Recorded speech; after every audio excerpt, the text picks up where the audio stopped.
Hello दोस्तों, कैसे हो आप सब लोग। स्वागत है आप सभी का अपने इस प्यारे से चैनल के ऊपर। तो आज अपन कर रहे हैं मिरेकल सीरीज़ क्लास 11th के डे 16 की शुरुआत। मिरेकल सीरीज़ में हम लोग 45 डेज़ के अंदर पूरी की पूरी फिजिक्स निपटाने वाले हैं। आज से हम शुरू कर रहे हैं काइनेमेटिक्स, यानी कि रियल में जो नेचर की स्टडी है उसकी शुरुआत आज से हम करने वाले हैं। देखो, नेचर के अंदर हमें सबसे ज़्यादा क्या होता हुआ नज़र आता है? मोशन। तो मोशन के बारे में हमारे दिमाग में 3 तरीके के सवाल उठते हैं। मोशन क्या है, मोशन कैसे हो रही है और मोशन क्यों हो रही है। तो मोशन क्या है और मोशन कैसे हो रही है, इन दोनों सवालों का जवाब जिस ब्रांच के अंदर स्टडी किया जाता है उसको कहा जाता है काइनेमेटिक्स। और मोशन क्यों हो रही है, उसके पीछे का कारण क्या है, इसका जवाब जिस ब्रांच के अंदर ढूंढा जाता है उसको कहा जाता है डायनेमिक्स। तो आज अपन क्या पढ़ने वाले हैं? आज अपन पढ़ने वाले हैं मोशन और इसके डिफरेंट पैरामीटर्स के बारे में। कौन कौन से पैरामीटर्स? डिस्प्लेसमेंट हो गया, डिस्टेंस हो गया, वेलोसिटी हो गया, स्पीड हो गया, एक्सेलरेशन हो गया, इन सब के बारे में पढ़ेंगे। तो मैं बिल्कुल जीरो से उठा के लेके चलूँगा, मतलब आपको लिटरली एक एक चीज़ के बारे में डिटेल में बताते हुए चलूँगा, ताकि आपको पूरी की पूरी फिजिक्स का जो बेस है वो स्ट्रॉन्ग बनाने का मौका मिल जाए एक बार वापस से। और ऐसा क्यों कर रहा हूँ? क्योंकि हमारी सीरीज़ का टारगेट ही यही है। अक्सर यहाँ पर बच्चे डर जाते हैं और मैं आपका वही डर दूर करना चाहता हूँ। हम लोग फियर ऑफ फिजिक्स के ऊपर हमला कर रहे हैं, क्योंकि अगर डर खत्म हो गया ना तो फिर आप बोर्ड्स भी फोड़ दोगे, नीट का एग्जाम भी फोड़ दोगे, जेई का एग्जाम भी फोड़ दोगे। आप जिस रिस्पेक्टिव एग्जाम की तैयारी कर रहे हो उसके लिए आप मिरेकल सीरीज़ को यूज़ कर सकते हो, बट मेरा काम है फिजिक्स का डर दूर करना और आपको ये एहसास दिलाना कि फिजिक्स को कम से कम टाइम के अंदर इफेक्टिवली कैसे ख़त्म किया जा सकता है। चलो, सबसे पहले अपन बात करते हैं व्हाट इज मोशन। मोशन को अपन डिफाइन कैसे करेंगे? आप बोलोगे सर हमें पता है, मतलब एक ऑब्वियस सेंस है हमारे अंदर, बट फिर भी अगर शब्दों के अंदर एक्सप्रेस करने की कोशिश करें तो कैसे करेंगे? व्हेन अ पार्टिकल और an object changes its position with respect to time. तुम्हें एक पार्टिकल अभी यहां पर दिखाई दे रहा है, थोड़ी देर बाद में देखोगे तो पार्टिकल यहां पर दिखाई देगा, तो तुम कहोगे पार्टिकल ने क्या करी है? मोशन करी है। तो अपनी पोजीशन अगर वो टाइम के रिस्पेक्ट में चेंज कर रहा है तो पार्टिकल मोशन करता हुआ कहलाता है। अच्छा, यहां पर जो ऑब्जर्व कर रहा है ना वो भी इंपॉर्टेंट है, क्योंकि अलग अलग ऑब्जर्वर्स के लिए अलग अलग तरीके की मोशन हो सकती है। तो ऑब्जर्वर को कहा जाता है यहां पर फ्रेम ऑफ रेफरेंस, ठीक है। And this particular phenomena is called motion. तो फ्रेम ऑफ रेफरेंस के बारे में अपन और डिटेल में बात करेंगे, बट अभी के लिए ऐसे ध्यान रख लो कि जिसके रेस्पेक्ट में, जिसके ऑब्जर्वेशन के अंदर मोशन ऑब्जर्व्ड करी जा रही है, that particular system is called frame of reference. जैसे मान लो t इज इक्वल टू 0 पर आपका पार्टिकल यहाँ था और t is equal to 5 second पर पार्टिकल कहाँ पर आ गया? यहाँ पर आ गया। और t is equal to 10 second तक पार्टिकल यहीं पर रहा। अब आपको मेरे सवालों का जवाब देना है, बहुत ही आसान। पहला सवाल तो ये है कि is this particle moving between t is equal to 0 to 5 second. तो आपने देखा 0 पर पार्टिकल यहाँ पर था, 5 पर पार्टिकल यहाँ पर है, अपनी पोजीशन उसने चेंज कर ली, यानी कि पक्का मोशन हो रही है। तो पहले क्वेश्चन का आंसर तो क्या हो जाएगा? यस। दूसरे क्वेश्चन का जवाब ढूंढो। Is this particle moving between t is equal to 5 to t is equal to 10 second. अब आपने देखा 5 से लेके 10 सेकेंड तक पार्टिकल अपनी जिस लोकेशन पर वो 5 सेकेंड पर था उसी लोकेशन पर बैठा हुआ है, यानी कि पार्टिकल अपनी लोकेशन, अपनी पोजीशन चेंज नहीं कर रहा, यानी कि इस दौरान पार्टिकल मोशन नहीं कर रहा। तो मोशन क्या होती है ये तो हमें अच्छे से पता चल गया। अब आगे बढ़ते हैं। हम यहाँ पर बात करेंगे पोजीशन के बारे में, क्योंकि पोजीशन एक बहुत इंपॉर्टेंट क्वांटिटी हो गई हमारे लिए, जो लोकेशन है पार्टिकल की। तो जब भी अपन पार्टिकल के बारे में बात करेंगे, उसके बारे में डिफरेंट रिलेशंस डिराइव करेंगे, पार्टिकल को वेलोसिटी वगैरह से अगर अपन रिलेट करेंगे, तो पोजीशन को बेसिकली लिखा कैसे जाता है, एज अ क्वांटिटी पोजीशन को कैसे एक्सप्रेस किया जाता है, ये अपन सीखने की कोशिश करते हैं। So if particle is moving along straight line, it's motion is called rectilinear motion. अगर पार्टिकल के ऊपर आपने ये शर्त लगा दी कि ये एक पर्टिकुलर स्ट्रेट लाइन के ऊपर ही मूव करेगा, तो इस तरीके की मोशन को अपन बोलते हैं रेक्टिलीनियर मोशन या फिर मोशन इन स्ट्रेट लाइन, जो कि आपका इस चैप्टर का नाम भी है।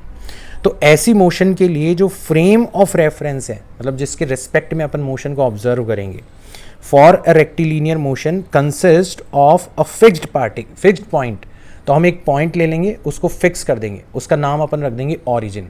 तो उसके रेस्पेक्ट में पार्टिकल कितनी दूर है उस पर्टिकुलर स्ट्रेट लाइन के ऊपर, तो वो उसकी पोजीशन हो जाएगी, ठीक है ना। तो फिक्स पॉइंट होता है हमारा, that is called origin, and straight line along with particle is moving. तो ये हमने फ्रेम ऑफ रेफरेंस बना लिया, और इस फ्रेम ऑफ रेफरेंस के अंदर हमने पोजीशन को एक नंबर के तौर पर लिखना सीख लिया। जैसे हमने कहा कि हमारा पार्टिकल इस हॉरिजॉन्टल लाइन के अलोंग मूव करने वाला है, तो हमने इस हॉरिजॉन्टल लाइन के ऊपर एक पॉइंट लिया और उसको फिक्स कर दिया, दैट इज और ओरिजिन। उसकी लोकेशन हमने डिनोट कर दी 0। अब अगर कोई पार्टिकल यहाँ से 1 मीटर की डिस्टेंस पर है तो उसकी पोजीशन कहलाएगी 1 मीटर, और अगर 1 मीटर की डिस्टेंस पर अपोजिट डायरेक्शन में है तो पोजीशन कहलाएगी -1 मीटर। दो ही डायरेक्शंस हो सकती है स्ट्रेट लाइन के ऊपर, इससे ज़्यादा तो हो नहीं सकती, तो प्लस माइनस से हमारा काम चल जाएगा। ऑल्दो अपन डायरेक्शन के साथ में डील कर रहे हैं, बट हमें वेक्टर्स यूज़ करने की ज़रूरत नहीं है, आई कैप, जे कैप, के कैप यूज़ करने की ज़रूरत नहीं है। तो अगर कोई आपसे कहे कि बताओ P1 पार्टिकल की पोजीशन क्या है, P2 पार्टिकल की पोजीशन क्या है और P3 पार्टिकल की पोजीशन क्या है with respect to this given origin, तो अब आप आसानी से आंसर दे सकते हो कि position of particle P1 is nothing but +1 metre, है ना, and position of particle P2 is nothing but -2 metre, and position of particle P3 is nothing but +3 metre. इस तरीके से हम लोग आसानी से जवाब दे सकते हैं। पोजीशन को एक नंबर के तौर पर अपन एक्सप्रेस कर सकते हैं, और नंबर के तौर पर एक्सप्रेस करने का सबसे बड़ा फ़ायदा क्या हो सकता है कि हम खेल सकते हैं उसके साथ में, हम कुछ इक्वेशंस बना सकते हैं और उन इक्वेशंस के थ्रू अपन पोजीशन से काफ़ी सारी चीज़ें एक्सट्रैक्ट कर सकते हैं। चलो, पोजीशन के बारे में भी हमें पता चल गया। अब अपन बात करते हैं हाउ टू राइट पोजीशन। तो अभी भी अपन पोजीशन के बारे में बात कर रहे हैं, बट अब हमारा पार्टिकल जो है वो केवल और केवल एक स्ट्रेट लाइन के अलॉन्ग मूव नहीं कर रहा, अब की बार वो एक प्लेन के अंदर मूव कर रहा है। So if a particle is moving along a plane, है ना, मतलब वो एक स्ट्रेट लाइन के अलॉन्ग नहीं है, एक सरफेस के ऊपर मूव कर रहा है। एक प्लेन है, हॉरिजॉन्टल प्लेन ले लो या वर्टिकल प्लेन ले लो, उस प्लेन के अंदर मूव कर रहा है, तो इसको बोला जाता है मोशन इन प्लेन, या फिर इसको 2 डायमेंशनल मोशन भी कहा जाता है, क्योंकि यहाँ पर हमें जब अपन फ्रेम ऑफ रेफरेंस बनाएंगे तो 2 डिफरेंट डायरेक्शंस की ज़रूरत पड़ेगी। So if a particle moves, if a particle's motion is not restricted to a line और अ प्लेन। अब आपने तीसरी कंडीशन और बता दी कि ना तो वो एक स्ट्रेट लाइन के अलॉन्ग मूव कर रहे हैं, ना वो एक प्लेन के अंदर मूव कर रहे हैं, वो रैंडमली कहीं भी जा सकता है इस 3 डायमेंशनल स्पेस के अंदर। तो इस तरीके की मोशन को बोला जाता है मोशन इन फ्री स्पेस और 3 डायमेंशनल मोशन। तो हम लोग जितने भी रूल्स वगैरह बनाएंगे ना, वो रेक्टिलिनियर मोशन के लिए बनाएंगे, बट वो एज इट इज़ एप्लीकेबल होंगे मोशन इन प्लेन के लिए भी and motion in free space के लिए भी। तो आपको घबराने की ज़रूरत नहीं है, बट एक बेटर अंडरस्टैंडिंग के लिए हमने इसको 3 एब्स्ट्रक्शंस के अंदर डिवाइड कर दिया।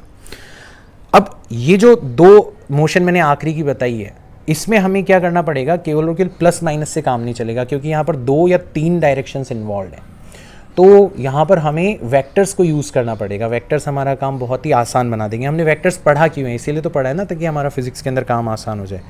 तो we use Cartesian coordinate system as the frame of reference and position of a particle is either written as coordinates और पोजीशन वेक्टर। तो एक एग्जांपल देख लेते हैं ताकि आपको अच्छे से समझ में आ जाए। जैसे 2 डायमेंशनल मोशन की बात करते हैं, पार्टिकल हमारी स्क्रीन के ऊपर मूव कर सकता है, तो स्क्रीन का जो स्पेस है ना, उसको हमने इस तरीके से 4 हिस्सों में डिवाइड कर लिया। हमने 2 स्ट्रेट लाइंस ली। So this particular straight line, this horizontal line is called x axis and this vertical line is called y axis. और हमने ये दोनों का जो इंटरसेक्शन पॉइंट है, इसको कहने लगे हम ओरिजिन। हमने एक्स एक्सिस के ऊपर पॉइंट्स लोकेट कर दिए। तो एक्स एक्सिस के अंदर 2 पार्ट्स हो सकते हैं, positive x direction and negative x direction. Similarly y के भी 2 पार्ट्स हो सकते हैं, positive y direction and negative y direction. तो हमने सारे के सारे पॉइंट्स की लोकेशन यहाँ पर एक तरीके से डिसाइड कर ली। अब अगर कोई आपसे कहे कि बताओ P1 पार्टिकल जो है उसकी पोजीशन कितनी होगी, तो आप क्या करोगे, P1 तक चलने की कोशिश करोगे। तो P1 तक चलने के लिए आपको क्या करना पड़ेगा, सबसे पहले 2 मीटर चलना पड़ेगा एक्स एक्सिस के अलॉन्ग। तो पोजीशन हो जाएगी ट्वाइस ऑफ आई कैप, है ना। एक्स एक्सिस के अलॉन्ग जो डायरेक्शन होती है उसको अपन आई कैप लिखते हैं, वेक्टर्स के अंदर पढ़ा था। फिर हमें 3 मीटर चलना पड़ेगा P1 तक पहुंचने के लिए वाई डायरेक्शन के अंदर। तो ये हो जाएगा आपका +3 जे कैप। तो ये हमारे पॉइंट P1 की क्या हो जाएगी, पोजीशन हो जाएगी। आप इसको कोऑर्डिनेट्स की फॉर्म में भी लिख सकते थे, 2,3। कोऑर्डिनेट्स लिखना आपने छोटी क्लासेस के अंदर भी सीखा हुआ है, यहाँ पर मैं वही चीज़ यूज़ कर रहा हूँ।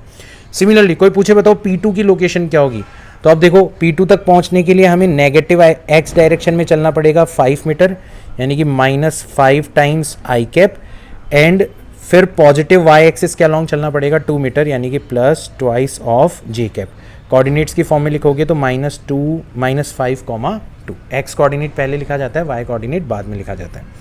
P3 की कोई लोकेशन पूछे तो P3 तक पहुंचने के लिए हमें 3 मीटर चलना पड़ेगा नेगेटिव एक्स एक्सिस के अलोंग, यानी कि -3 कैप, एंड फिर उसके बाद में हमें 4 मीटर चलना पड़ेगा नेगेटिव वाई एक्सिस के अलोंग, मतलब -4 जे कैप। पॉइंट्स की फॉर्म में लिखोगे तो -3, -4 ये इसके कोऑर्डिनेट्स हो जाएंगे। और अगर P4 की कोई लोकेशन पूछे तो यहाँ पे हमें +4 मीटर चलना पड़ेगा एक्स एक्सिस के अलोंग एंड -3 मीटर चलना पड़ेगा वाई एक्सिस के अलोंग, तो +4 times I cap -3 times J cap. Coordinates की फॉर्म में लिखोगे तो +4, -3 ये इसकी पोजीशन हो जाएगी। तो अब आपको है ना पोजीशन को लिखना आ गया। आप सोचोगे सर कितनी छोटी छोटी बातें हमें पढ़ा रहे हो, लेकिन बच्चों ये बहुत ज़रूरी है यार। मैक्सिमम बच्चों को यहीं से दिक्कत होना स्टार्ट हो जाती है, उन्हें पता ही नहीं होता कि पोजीशन का मतलब क्या है, पोजीशन को लिखा कैसे जाता है ना। और जब भी पोजीशन के बारे में बात होती है तो बस वो केवल और केवल अंधेरे के अंदर तीर चला रहे होते हैं। तो मैं नहीं चाहता आप अंधेरे के अंदर तीर चलाओ, मैं चाहता हूँ कि आपको एक एक चीज़ दिखनी चाहिए, एक एक चीज़ अच्छे से समझ में आनी चाहिए, इसलिए मैं इतनी छोटी छोटी बातें आपको बता रहा हूँ। तो अब हम पोजीशन को लेके बिल्कुल क्लियर हैं। अब हम हमारे नेक्स्ट पैरामीटर के बारे में बात करते हैं। Next parameter is called displacement. नाम तो सुना होगा। आज अपन ये ढूंढने की कोशिश करते हैं कि डिस्प्लेसमेंट का मतलब क्या होता है। So displacement is nothing but change in position. खत्म। यानी कि आप क्या करो, पार्टिकल की जो फाइनल पोजीशन है और अब आपको पोजीशन लिखना आता है ना, उसमें से पार्टिकल की इनिशियल पोजीशन को आप माइनस कर दो, तो आपको जो डिफरेंस मिलेगा that difference will be called displacement. अगर पार्टिकल रेक्टिलिनियर मोशन कर रहा है तब तो आप वेक्टर्स की फॉर्म में तो लिखोगे नहीं, आप प्लस माइनस से काम चला लोगे अपना। तो डिस्प्लेसमेंट भी आइदर पॉजिटिव होगा या फिर नेगेटिव होगा। बट अगर आप 2 डायमेंशनल मोशन की बात करते हो या 3 डायमेंशनल मोशन की बात करते हो जहाँ पर आपने पोजीशन को आई कैप, जे कैप एंड के कैप की फॉर्म में लिखा है, तो उस कंडीशन में आपको डिस्प्लेसमेंट को एक्सप्रेस करने के लिए वेक्टर्स का यूज़ करना पड़ेगा। यानी कि डिस्प्लेसमेंट क्लियरली एक वेक्टर क्वांटिटी होगी, ये हमें पता चल गया। कुछ एग्जांपल्स ले लेते हैं। जैसे ये हमारी रेक्टिलिनियर मोशन का एग्जांपल है। हमें कहा गया है कि पहले पार्टिकल अपनी इनिशियल पोजीशन पर था और फिर कुछ टाइम बाद में वो फाइनल पोजीशन पर चला गया, यहाँ पर आ गया। तो बताओ डिस्प्लेसमेंट कितना होगा। आप आसानी से जवाब दे सकते हो। सर ने आपको बताया था कि फाइनल पोजीशन उठाओ, तो फाइनल पोजीशन है -2, उसमें से माइनस कर दो इनिशियल पोजीशन को, इनिशियल पोजीशन है 1, तो -2 एंड -1 करोगे तो टोटल डिस्प्लेसमेंट कितना आ जाएगा आपका, -3 मीटर्स आ जाएगा। रेक्टिलिनियर मोशन के अंदर हमें कोई आई कैप, कोई जे कैप, कोई के कैप यूज़ करने की ज़रूरत नहीं है। नेगेटिव साइन अपने आप ही बता देगा कि डिस्प्लेसमेंट जो है वो नेगेटिव डायरेक्शन के अंदर हुआ है। अब 2 डायमेंशनल मोशन का एग्जांपल लेते हैं। हमें बताया गया है कि पार्टिकल की इनिशियल पोजीशन ये है और फाइनल पोजीशन ये है। इनिशियल पोजीशन का मतलब है पार्टिकल के जो इनिशियल कोऑर्डिनेट्स है वो हैं 2, 3 और फाइनल कोऑर्डिनेट है -3, -4। इनिशियल पोजीशन हो जाएगी twice of I cap plus thrice of J cap. Final position हो जाएगी -thrice of I cap -4 times J cap. कहा गया है डिस्प्लेसमेंट कितना होगा, तो फंडा तो यहाँ पे साफ है। डिस्प्लेसमेंट हो जाएगा हमारा फाइनल पोजीशन, तो फाइनल पोजीशन है -3 times I cap -4 times J cap. इसमें से माइनस करना है हमें इनिशियल पोजीशन को। Initial position is nothing but twice of I cap plus thrice of J cap कर दो, तो -3 एंड -2 करोगे तो कितना आ जाएगा, -5 आई कैप एंड -4 एंड -3 करोगे तो कितना आ जाएगा, -7 जे कैप। और अगर आप इसको रिप्रेजेंट करना चाहोगे ना, तो ये एग्जैक्टली इन दोनों पॉइंट्स को मिलाने वाली जो शॉर्टेस्ट डिस्टेंस है, सीधी की सीधी मिला दो इन दोनों पॉइंट्स को, ये इसको रिप्रेजेंट करेगा, है ना। एरो हेड भी आपको बता देगा कि पार्टिकल किस फाइनल पोजीशन की तरफ जा रहा है। तो डिस्प्लेसमेंट की एक डेफिनेशन और पढ़ी होगी आपने, it is nothing but the shortest distance between 2 points. अब यहाँ पे आपके दिमाग में आएगा कि यार डिस्टेंस क्या होती है, तो उसके बारे में भी अपन जानेंगे। बट फिलहाल डिस्प्लेसमेंट क्या होता है वो हमें अच्छे से पता पड़ गया। डिस्प्लेसमेंट के बारे में कुछ बातें जान लेते हैं। सबसे पहले तो डिस्प्लेसमेंट जो है वो एक वेक्टर क्वांटिटी है, अब तो आपको पता लग ही गया होगा। अगर इनिशियल पोजीशन और फाइनल पोजीशन सेम है, इसका मतलब आपका डिस्प्लेसमेंट पक्का कितना होगा, 0 होगा, क्योंकि फाइनल पोजीशन और इनिशियल पोजीशन सेम हो गई। फाइनल में से इनिशियल को माइनस करोगे तो आपको 0 मिलने लगेगा। रेक्टिलिनियर मोशन के अंदर डिस्प्लेसमेंट जो है वो पॉजिटिव भी हो सकता है, साथ ही साथ में नेगेटिव भी हो सकता है, और अगर इनिशियल और फाइनल पोजीशन सेम है तो 0 भी हो सकता है। और अदर जो काइंड ऑफ मोशन है उसके अंदर अपन वेक्टर फॉर्म में लिखेंगे, उनका मैग्नीट्यूड और डायरेक्शन अपन दोनों निकाल सकते हैं। वेक्टर का मैग्नीट्यूड, वेक्टर की डायरेक्शन हमें निकालना आता ही है। इसकी जो एसआई यूनिट है वो है मीटर, मतलब जो लेंथ की एसआई यूनिट होती है, और इसका डायमेंशनल फॉर्मूला होता है बेसिकली L⁻⁴। बेसिकली लेंथ ही है, इसलिए ये डायमेंशनल फॉर्मूला हो जाएगा। अब अपन जानते हैं व्हाट इज डिस्टेंस, आखिर में डिस्टेंस नाम की बला क्या है और ये डिस्प्लेसमेंट से किस तरीके से डिफरेंट है। तो डिस्टेंस होता है actual path length traversed by the particle. ध्यान दो, डिस्प्लेसमेंट में हमें ये नहीं पता था कि पार्टिकल किस पाथ के अलोंग मूव कर रहा है, हमें बस केवल और केवल इतना पता था कि पार्टिकल की इनिशियल पोजीशन ये है, फाइनल पोजीशन ये है, फाइनल और इनिशियल पोजीशन का डिफरेंस जो है वो डिस्प्लेसमेंट है।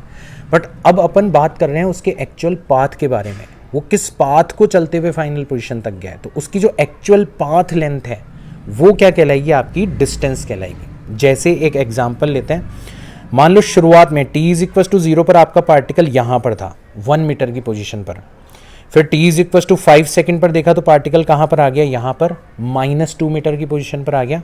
एंड फिर t is equal to 10 second पर देखा तो पार्टिकल यहाँ पर आ गया +3 मीटर की पोजीशन पर आ गया। और फिर t is equal to 15 second पर देखा तो वापस से पार्टिकल अपनी इनिशियल पोजीशन पर चला गया। तो पार्टिकल की मोशन कैसे हुई है, पहले पार्टिकल यहाँ से कहाँ पर आया है, यहाँ पर आया है, फिर यहाँ से उसने यू टर्न मारा है, कहाँ पर चला गया, वो वापस से P3 के पास चला गया, और फिर यहाँ से वापस से यू टर्न मार के कहाँ आ गया, फाइनली यहीं पर आ गया। अब ये जो इसकी मोशन हुई है ना, इसके बारे में मैं कुछ सवाल पूछ रहा हूँ और आपको डिफरेंस भी समझ में आ जाएगा। मैं पूछ रहा हूँ कि बताओ t इज इक्वल टू 0 से लेके 5 सेकेंड तक पार्टिकल का डिस्प्लेसमेंट कितना होगा।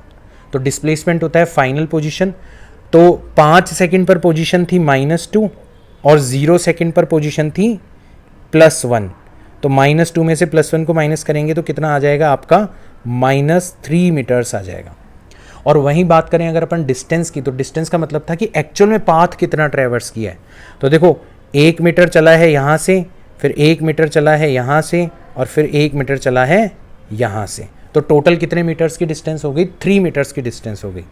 डिस्टेंस के लिए हमें पॉजिटिव या नेगेटिव लगाने की जरूरत नहीं, हम सीधा सीधा लिख देंगे कि 3 मीटर की डिस्टेंस उसने कवर करी है।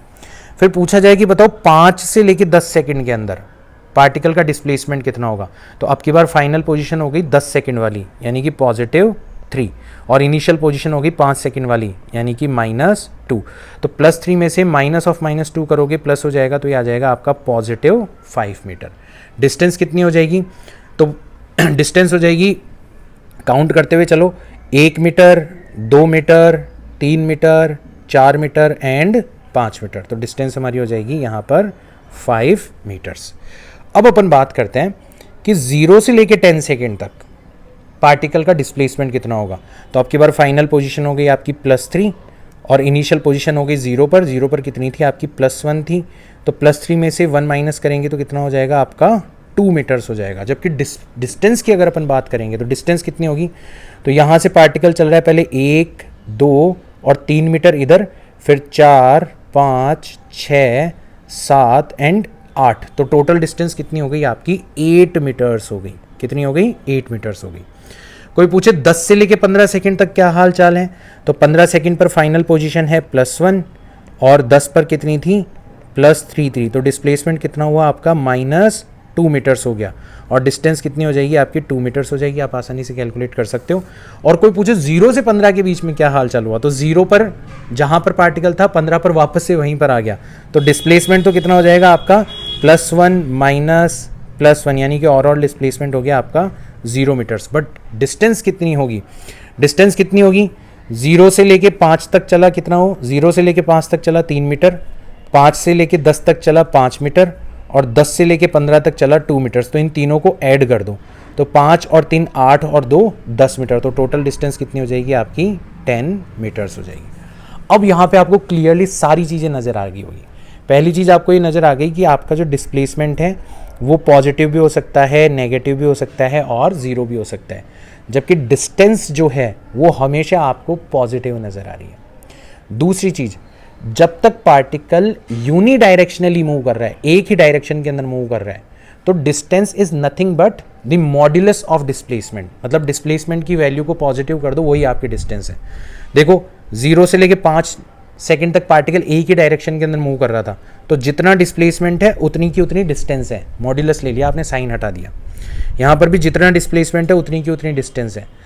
डिस्टेंस और डिस्प्लेसमेंट में अंतर कब आएगा? जब पार्टिकल ने बीच में यू टर्न लिया हो, अपनी डायरेक्शन चेंज करी हो, तब जाके फिर डिस्टेंस अलग हो जाती है, डिस्प्लेसमेंट अलग हो जाता है। जैसे यहाँ पर 0 से 10 सेकंड की अगर अपन बात करें तो 0 से 10 सेकंड के अंदर उसने 5वें सेकंड पर यू टर्न लिया था, यानी कि आपका डिस्प्लेसमेंट तो रह गया 2 मीटर, क्योंकि वो तो final position minus initial position है। डिस्टेंस अभी भी आपकी बढ़ती चली जा रही है, कितनी हो गई? 8 मीटर हो गई। और 15 सेकंड तक चले जाओगे तो बढ़ते बढ़ते कितनी हो जाएगी? 10 मीटर हो जाएगी। तो ये सारी की सारी बातें हमें ध्यान में रखनी है। क्या क्या बातें ध्यान में रखनी है? हमें ध्यान में रखना है कि जो यूनिडायरेक्शनल मोशन होती है ना, उसके लिए distance is nothing but the modulus of displacement, अगर पार्टिकल अपनी डायरेक्शन चेंज नहीं कर रहा था। बट अदरवाइज क्या होगा? डिस्टेंस जो होगा वो पक्का डिस्प्लेसमेंट से ज़्यादा होगा, डिस्प्लेसमेंट के मैग्नीट्यूड से ज़्यादा होगा, कभी भी कम नहीं हो सकता, है ना। तो इसीलिए तो अपनों ने बोला था कि displacement is nothing but the shortest distance between 2 points, है ना। Distance is a scalar quantity, यहाँ पर हमें कोई डायरेक्शन यूज़ करने की ज़रूरत नहीं है जब अपन उसका पाथ लेंथ काउंट कर रहे हैं। इसकी ऐसा यूनिट भी मीटर होती है, इसका डायमेंशनल फॉर्मूला भी एल होता है। And for a moving particle distance is always positive and increasing. भाई अगर आपका पार्टिकल मूव कर रहा है ना, भले वो किसी भी डायरेक्शन के अंदर मूव कर रहा है, तो पाथ तो कवर कर ही रहा है ना। भाई आप बाइक चलाते हो तो आप बाइक यहाँ से ऑफिस लेके जाओ और ऑफिस से वापस घर लेके आ जाओ, आपका डिस्प्लेसमेंट तो जीरो हो गया। बट ऐसा थोड़ी ना कि आपने पेट्रोल खर्च ना किया हो, यहाँ से ऑफिस गए पेट्रोल खर्च हुआ, ऑफिस से वापस से घर आ गए पेट्रोल वापस से बढ़ जाएगा। तो डिस्टेंस जो है वो पेट्रोल की तरह हमेशा बढ़ती रहेगी, मतलब पेट्रोल के खर्चे की तरह कि जैसे पेट्रोल हमेशा खर्च होता रहता है वैसे डिस्टेंस हमेशा बढ़ती रहती है। ये चीज़ आपको ध्यान में रखनी है, ठीक है। अब अपन बात करते हैं हमारे नेक्स्ट पैरामीटर के बारे में, that is called velocity. What is velocity? It is nothing but the rate of displacement. Rate of displacement is called velocity. अब जहाँ पर अपन रेट के बारे में बात कर रहे हैं, मैंने आपको डिफरेंशिएशन ऑलरेडी पढ़ा दिया है, तो वहाँ पर मैंने आपको बताया था कि जब भी रेट के बारे में बात करी जाएगी तो हम दो अलग अलग तरीके से रेट को डिफाइन करेंगे। एवरेज रेट यानी कि एवरेज वेलोसिटी। तो एवरेज वेलोसिटी के अंदर क्या करते हैं अपन? टोटल डिस्प्लेसमेंट उठाते हैं, मतलब फाइनल पोजीशन में से इनिशियल पोजीशन को माइनस करते हैं और उसको टोटल टाइम से डिवाइड कर देते हैं। लेकिन अगर हमारी पोजीशन फंक्शन ऑफ टाइम की फॉर्म में दी जाए और हमें किसी पर्टिकुलर इंस्टेंट के ऊपर वेलोसिटी पूछी जाए, इंस्टेंटेनियस वेलोसिटी पूछी जाए, थैंक गॉड हमने डिफरेंशिएशन ऑलरेडी पढ़ लिया है। जिन्होंने नहीं पढ़ा वो ज़रूर जाके पढ़ो, इसीलिए आपको मोशन समझ में नहीं आता। जिन्होंने पढ़ लिया उनको बहुत अच्छे से समझ में आता है। तो अब की बार जो इंस्टेंटेनियस वेलोसिटी होगी उसको अपन डिफाइन करेंगे in terms of differentiation, differentiation of position with respect to time. बहुत अच्छे से समझ में आ गया। अब हमें कुछ भी एक्स्ट्रा पढ़ने की ज़रूरत नहीं है क्योंकि हमने डिफरेंशिएशन बहुत डिटेल के अंदर पढ़ा है। तो दो अलग अलग तरीके से वेलोसिटीज़ को डिफाइन किया जा सकता है, average velocity and instantaneous velocity. जब भी आपसे एवरेज वेलोसिटी पूछी जाएगी ना तो आपको एक पीरियड ऑफ टाइम दिया जाएगा, आपको बोला जाएगा कि 5 से लेकर 10 सेकंड तक एवरेज वेलोसिटी निकालो।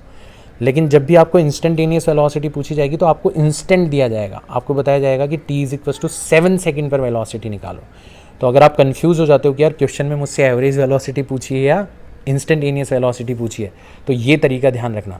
अगर एक पीरियड के बारे में क्वेश्चन पूछा जा रहा है तो पक्का एवरेज वेलोसिटी पूछी जा रही है, और अगर एक इंस्टेंट के बारे में क्वेश्चन पूछा जा रहा है इसका मतलब पक्का आपसे इंस्टेंटेनियस वेलोसिटी पूछी जा रही है। नाउ एग्जांपल लेते हैं अपन। तो आपको x जो है given as the function of time, है ना। अलग अलग टाइम पर पार्टिकल की पोजीशन क्या है वो आप इस फंक्शन से निकाल सकते हो।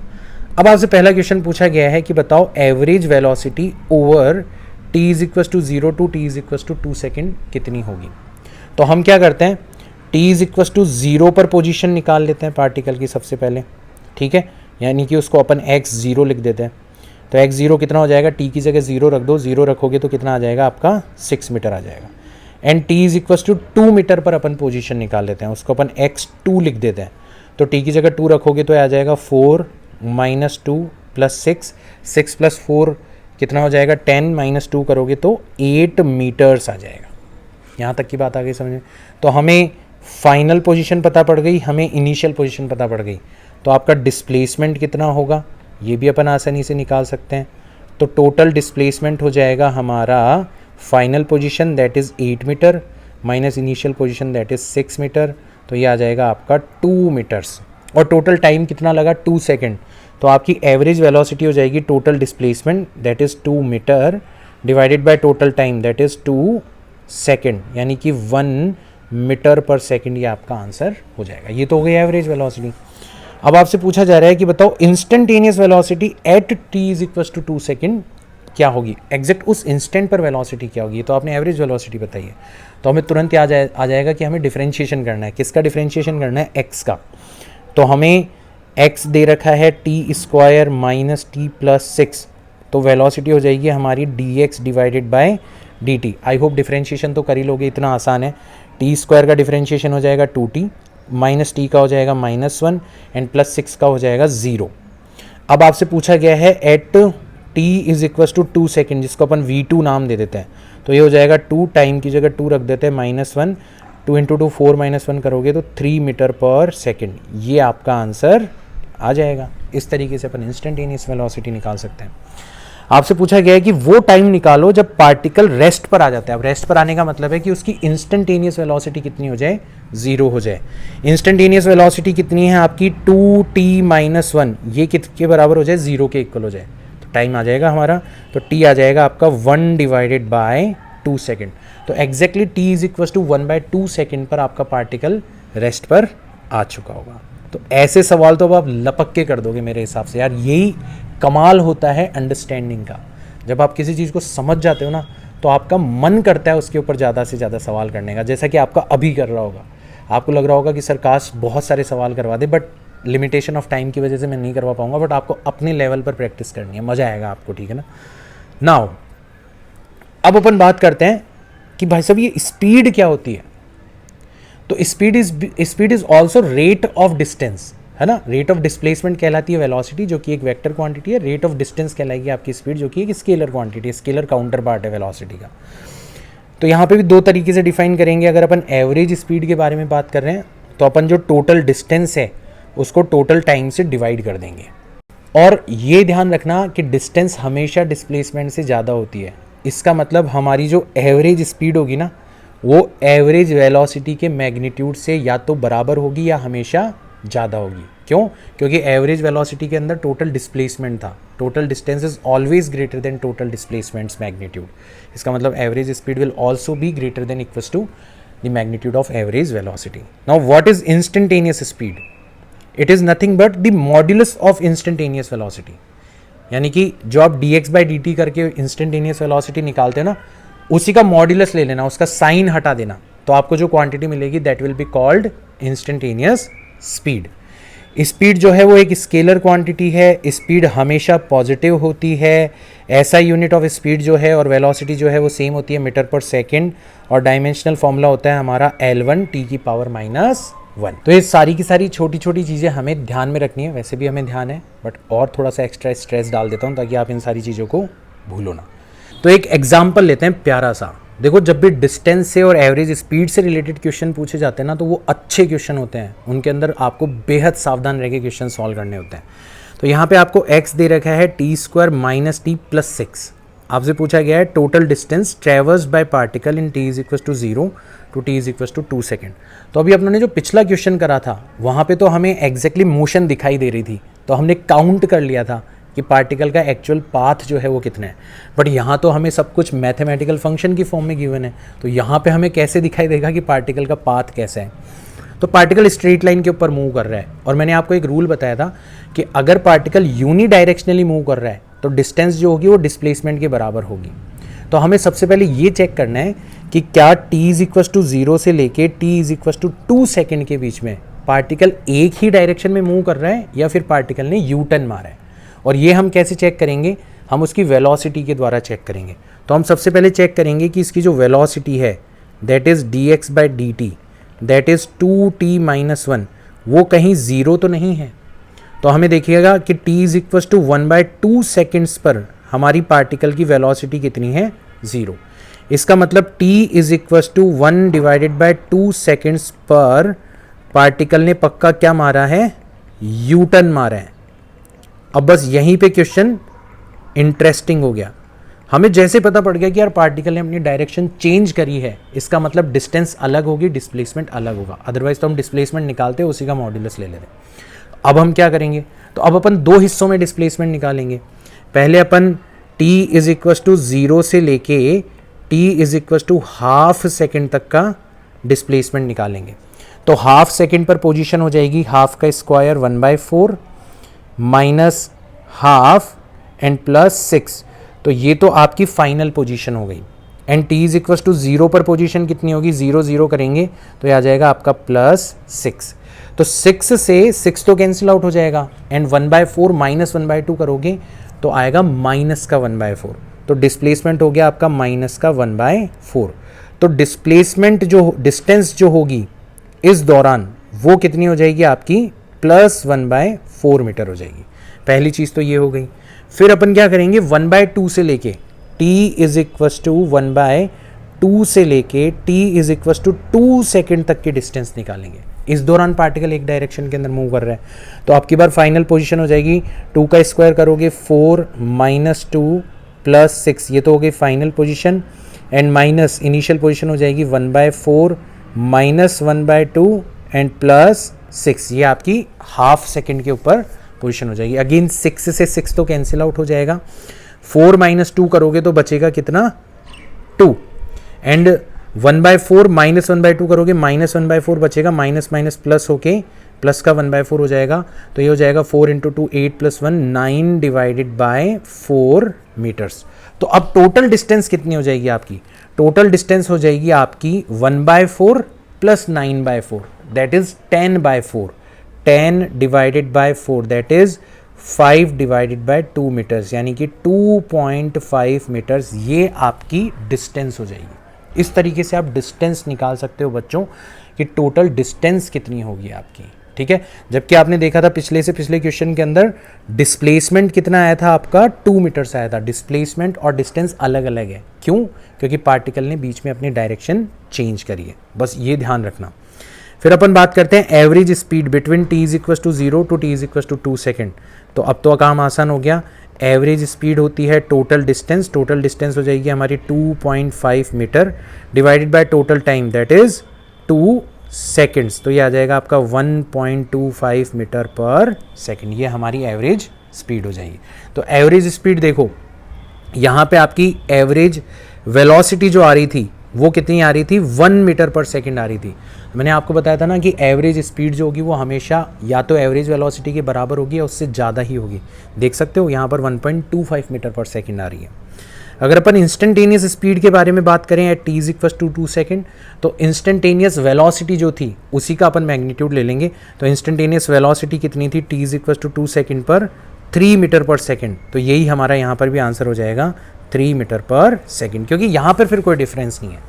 हम इंस्टेंटेनियस वेलोसिटी निकालते हैं और उसी का मॉड्यूलस ले लेते हैं, वही हमारी इंस्टेंटेनियस स्पीड बन जाती है। तो बच्चों ये छोटी छोटी बातें हैं बट इतनी ज़्यादा इंपॉर्टेंट है कि आपको इनके बारे में अच्छे से सारी चीज़ें पता होनी चाहिए, तब जाके मज़ा आएगा आपको, ठीक है। बात करते हैं कि यार पोजीशन और टाइम के बीच का जो रिलेशनशिप है वो हमें ना केवल एक मैथमेटिकल इक्वेशन की फॉर्म में दिया जा सकता है बल्कि एक ग्राफ की फॉर्म में भी दिया जा सकता है। तो जब हमें पोजीशन और टाइम के बीच का ग्राफ दिया जाए तो फिर वेलोसिटी का और एवरेज वेलोसिटी का मतलब क्या होगा। जैसे हमें यहाँ पर पोजीशन और टाइम के बीच में एक ग्राफ दे रखा है, आपको दिखाई दे रहा है, वाइट कलर से मैंने यहाँ पर ड्रॉ किया है। ये वाला point t is equal to 4 को डिनोट करता है और ये वाला point t is equal to 8 को डिनोट करता है। यहाँ पर पार्टिकल की पोजीशन 1 मीटर है और यहाँ पर पार्टिकल की पोजीशन 5 मीटर है। अब आपसे कोई पूछे कि बताओ average velocity over t is equal to 4 to 8 second कितनी होगी, 4 से लेके 8 सेकेंड के बीच में एवरेज वेलोसिटी कितनी होगी। अगर फंक्शन होता तो अपन टोटल डिस्प्लेसमेंट निकालते, टोटल टाइम से उसको डिवाइड कर देते, बट यहाँ पे तो सब कुछ ग्राफ की फॉर्म में चल रहे हैं। तो यहाँ पे भी हमारे पास में एक तरीके से फाइनल पोजीशन और इनिशियल पोजीशन है, ठीक है। तो फाइनल पोजीशन कितनी है हमारी, फाइनल पोजीशन है 5 मीटर और इनिशियल पोजीशन कितनी है 1 metre divided by total time कितना हो गया आपका 8 - 4। तो 5 - 1 करोगे तो आ जाएगा 4 और 8 - 4 करोगे तो भी आ जाएगा 4, 4 से 4 कैंसिल आउट हो जाएगा 1 मीटर पर सेकेंड।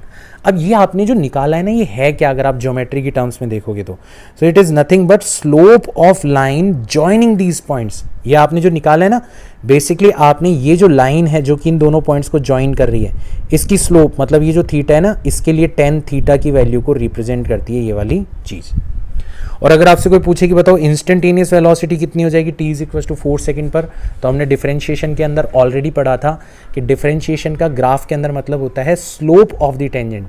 तो हमें यहाँ पर इस पॉइंट के ऊपर पूछा गया इंस्टेंटेनियस वेलोसिटी कितनी होगी, तो हम इसके ऊपर एक टेंजेंट ड्रॉ करेंगे। तो ये मैंने टेंजेंट ड्रॉ करी, फिर हम देखेंगे एक्स एक्सिस के साथ कितना एंगल बना रही है 30 डिग्री, और जैसे हमें एंगल पता पड़ गया तो हम स्लोप आसानी से निकाल ही सकते हैं। तो यहाँ पे स्लोप हो जाएगी आपकी 10-30 डिग्री। 10-30 डिग्री का मतलब कितना होता है √3 मीटर, 1/√3, 1 डिवाइडेड बाय √3 मीटर पर सेकेंड। तो ये t इज इक्वल टू 4 पर हमारे इंस्टेंटेनियस वेलोसिटी की वैल्यू हो जाएगी।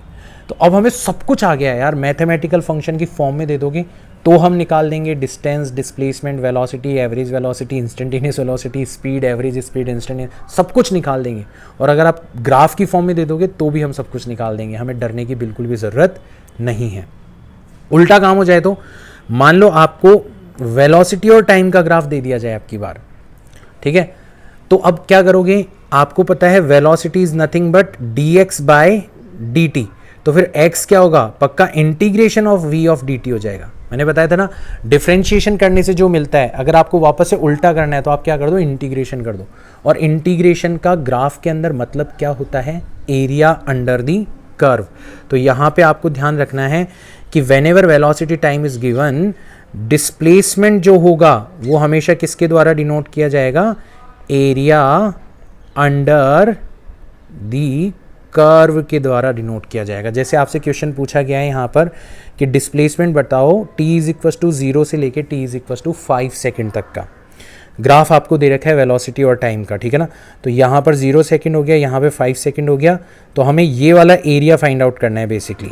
अब ये वाला एरिया क्या बन रहा है, एक ट्राइंगल बन रहा है, और ट्राइंगल के एरिया का फॉर्मूला क्या होता है, हाफ मल्टीप्लाइड बाय बेस। तो बेस कितना हो जाएगा आपका 5 मल्टीप्लाइड बाय हाइट, हाइट कितनी हो जाएगी आपकी 4, 2 से 4 कैंसिल आउट हो गया, 5 इंटू 2 करोगे तो कितना आ जाएगा 10। तो 10 मीटर्स हमारा डिस्प्लेसमेंट हो जाएगा 0 से लेके 5 सेकंड तक। कोई पूछे बताओ 5 से लेके 10 सेकंड तक का डिस्प्लेसमेंट कितना होगा, तो आपकी बार हमारा ये वाला एरिया हमें फाइंड आउट करना है, ठीक है। अब इसमें हमें ये ध्यान रखना है कि एरिया नेगेटिव भी हो सकता है। जैसे यहाँ पर एरिया कितना आएगा, हाफ, जो बेस है वो तो पॉजिटिव 5 मीटर होगा, बट आपकी बार हाइट जो है वो नेगेटिव है, कितनी है -4, तो एरिया आ जाएगा आपका -10, यानी कि डिस्प्लेसमेंट भी हो जाएगा आपका -10 मीटर। तो अगर कोई पूछे कि बताओ t इज इक्वल टू 0 से लेके t is equal to 10 second तक का ओवरऑल डिस्प्लेसमेंट कितना होगा, तो 5 सेकेंड का हो गया पॉजिटिव 10 मीटर एंड 10 सेकेंड का हो गया नेगेटिव 10 मीटर। तो ओवरऑल डिस्प्लेसमेंट कितना हो जाएगा आपका 0, ओवरऑल एरिया आपका कितना हो जाएगा 0 हो जाएगा। यहाँ पे एरिया नेगेटिव भी हो सकता है, ये आपको ध्यान में रखना है। तो जब भी वेलोसिटी टाइम का ग्राफ दिया जाए तो हम आसानी से डिस्प्लेसमेंट निकाल सकते हैं। कई बार डिस्प्लेसमेंट पूछा जाएगा, कई बार आपको इनिशियल पोजीशन दे दी जाएगी, तो आप डिस्प्लेसमेंट निकाल लोगे, इनिशियल पोजीशन आपको गिवन है तो आप फाइनल पोजीशन भी आसानी से निकाल सकते हो, ठीक है।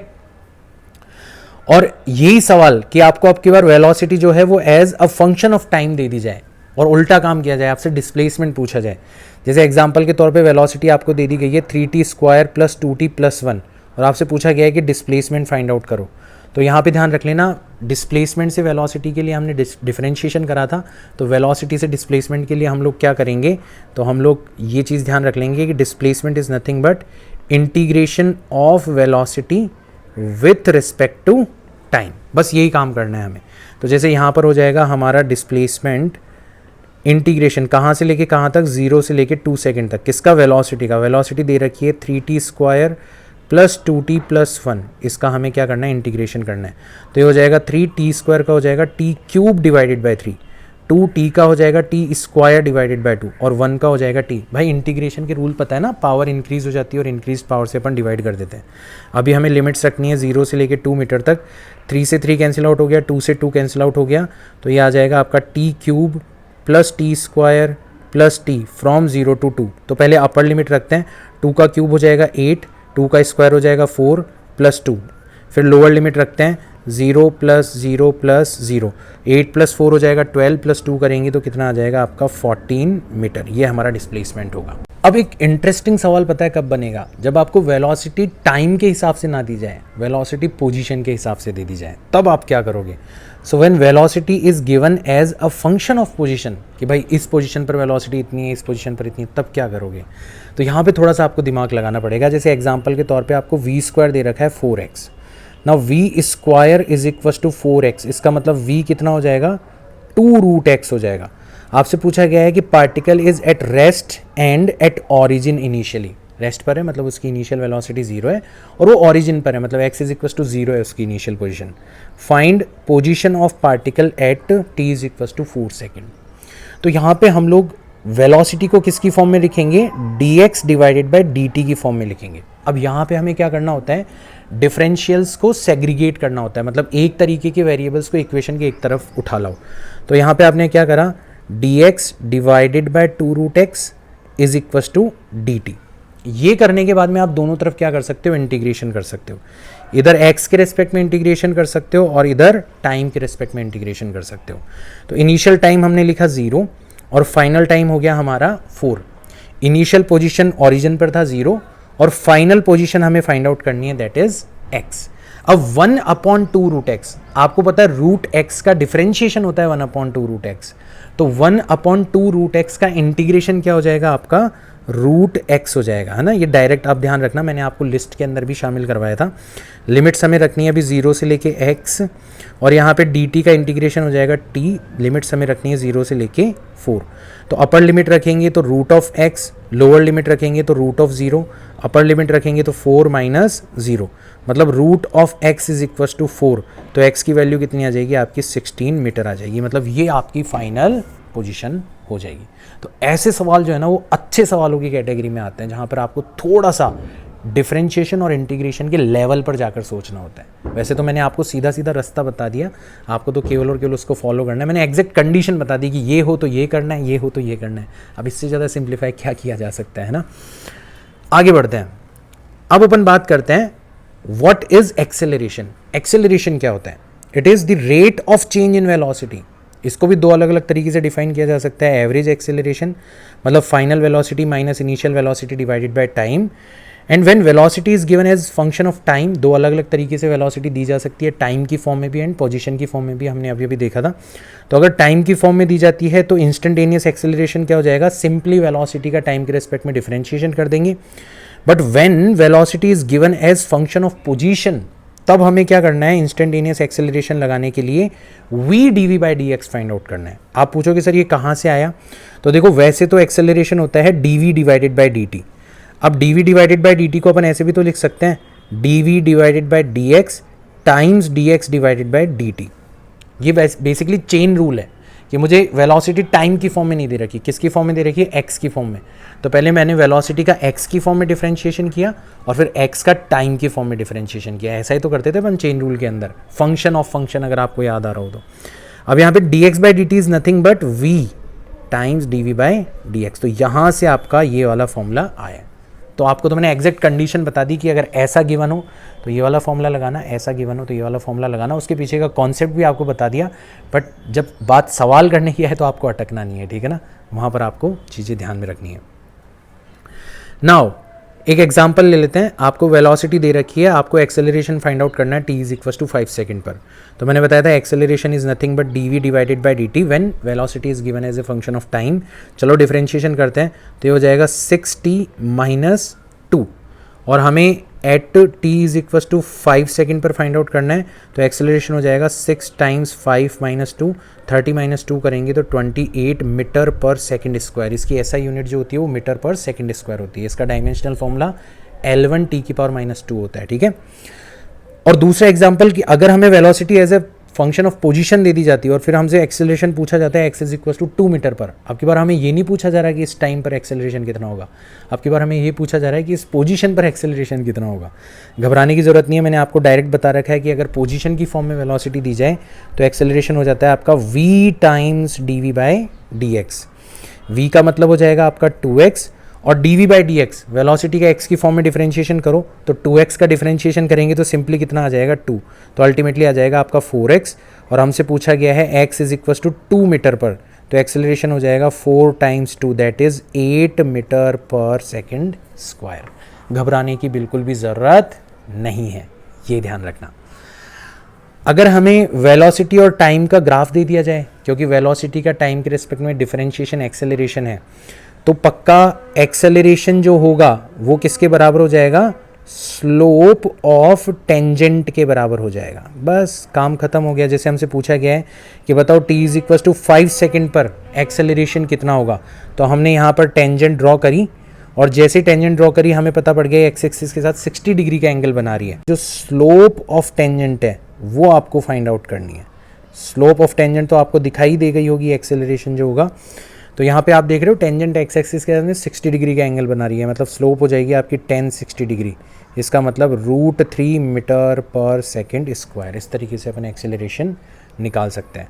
उल्टा काम करने को कहा जाए तो अगर एक्सेलरेशन और टाइम का ग्राफ गिवन हो और आपसे पूछा जाए कि बताओ चेंज इन वेलोसिटी कितना होगा, या इनिशियल वेलोसिटी देके फाइनल वेलोसिटी अगर आपसे पूछा जाए, जैसे यहाँ पे हमें एक्सेलरेशन और टाइम के बीच का ग्राफ दे रखा है, हमसे पूछा गया है कि velocity at t is equal to 0, find velocity at t is equal to 8 second. तो इनिशियल वेलोसिटी दे रखी है और हमें फाइनल वेलोसिटी फाइंड आउट करनी है।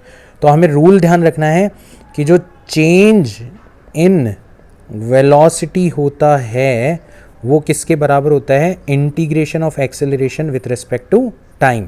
ठीक है, इनिशियल टाइम से लेके फाइनल टाइम तक। और इंटीग्रेशन का ग्राफ के अंदर मतलब होता है एरिया अंडर दी कर्व। बस काम खत्म हो गया। मतलब यहाँ पे हमें ग्राफ की फॉर्म में क्वेश्चन दे रखा है तो हमें एरिया अंडर दी कर्व निकालना है। तो हमें वेलोसिटी दे रखी है 0 सेकंड पर और हमें 8 सेकंड पर निकालना है, यानी कि हमें टोटल एरिया चाहिए। अब एरिया को हम लोग यहाँ पे क्या करेंगे, 3 हिस्सों में डिवाइड कर लेंगे। पहला हिस्सा ट्रायंगल है, इसका एरिया हो जाएगा हाफ, बेस हो जाएगा 3, हाइट हो जाएगी 4। दूसरा हिस्सा एक रेक्टेंगल है तो इसकी लेंथ हो जाएगी 6 - 3 दैट इज़ 3 और हाइट हो जाएगी 4। और तीसरा हिस्सा एक ट्रायंगल है तो इसका बेस हो जाएगा आपका 2, 8 - 6 करेंगे और हाइट हो जाएगी 4। 2 से 4 चला गया, 2 से यहाँ पे 4 चला गया, 3 × 2 करोगे 6, 3 × 4 करोगे 12 एंड 2 × 2 करोगे 4, 6 + 4 10 + 12 करोगे तो ये आ जाएगा 22। तो एक्सेलरेशन और टाइम के बीच का ग्राफ निकाला है तो 22 मीटर पर सेकेंड आया। अब ये क्या है 22 मीटर पर सेकेंड, ये है आपका चेंज इन वेलोसिटी, मतलब फाइनल वेलोसिटी जो कि आपको निकालनी है minus initial velocity. Initial velocity मतलब 5। तो VF हो जाएगा आपका 22 + 5 दैट इज 27 मीटर पर सेकेंड। इस तरीके से हम लोग फाइनल वेलोसिटी आसानी से निकाल सकते हैं। अगर हमें एक्सेलरेशन दिया जाता है as a function of time, जैसे हमें दे दिया गया है a is equal to 2t², t is equal to 0 पर हमें इनिशियल वेलोसिटी दे दी गई है, फाइनल वेलोसिटी हमसे पूछी गई है। तो मैंने आपको अभी बताया था कि चेंज इन वेलोसिटी मतलब final velocity minus initial velocity किसके बराबर होती है, एक्सेलरेशन का इंटीग्रेशन। एक्सेलरेशन हमें दे रखा है 2t², इसका हमें इंटीग्रेशन करना है 0 से लेके 2 सेकेंड तक। तो ये हो जाएगा VF, इनिशियल वेलोसिटी हमें दे रखी है 5 मीटर पर सेकेंड, 2t² मतलब twice of t³ divided by 3 और अभी हम लिमिट्स रखेंगे 0 से लेके 2 तक। तो VF हो जाएगा आपका ट्वाइस ऑफ 2 रखेंगे तो 2 का क्यूब हो जाएगा 8, 8 डिवाइडेड बाय 3, 0 रखेंगे तो 0 हो जाएगा एंड -5 उधर जाके +5 हो जाएगा। तो 16 डिवाइडेड बाय 3 हो गया, 3 को 5 से मल्टीप्लाई करोगे 15, 16 और 15 हो जाएगा आपका 31 डिवाइडेड बाय 3। इस तरीके से हम लोग आसानी से इस क्वेश्चन को सॉल्व कर सकते हैं। मीटर पर सेकेंड ये हमारा आंसर हो जाएगा। एक बार कैलकुलेशन चेक कर लेना, हो सकता है कैलकुलेशन के अंदर मेरे से कोई मिस्टेक हो जाए, बट फंडे जो हैं वो आपके बिल्कुल एकदम क्लियर होने चाहिए। ठीक है, अगर एक्सेलरेशन हमें as a function of position दे दिया जाए, जैसे a हमें दे दिया गया है 2x, x is equal to 0 पर हमसे वेलोसिटी हमें दे दी गई है 5 मीटर पर सेकेंड और अब की बार x is equal to 2 metre पर, तो यहाँ पे हमें थोड़ा सा दिमाग लगाना पड़ेगा। हमें एक्सेलरेशन कितना दे रखा है 2x, एक्सेलरेशन x की फॉर्म में जब लिखा जाता था तो कैसे लिखा जाता था, v dv divided by dx। तो यहाँ पे v dv किसके इक्वल हो जाएगा, 2x dx के इक्वल हो जाएगा। मैंने बताया था ना डिफरेंशियल्स को सेग्रीगेट कर लो ताकि आप इंटीग्रेशन कर सको।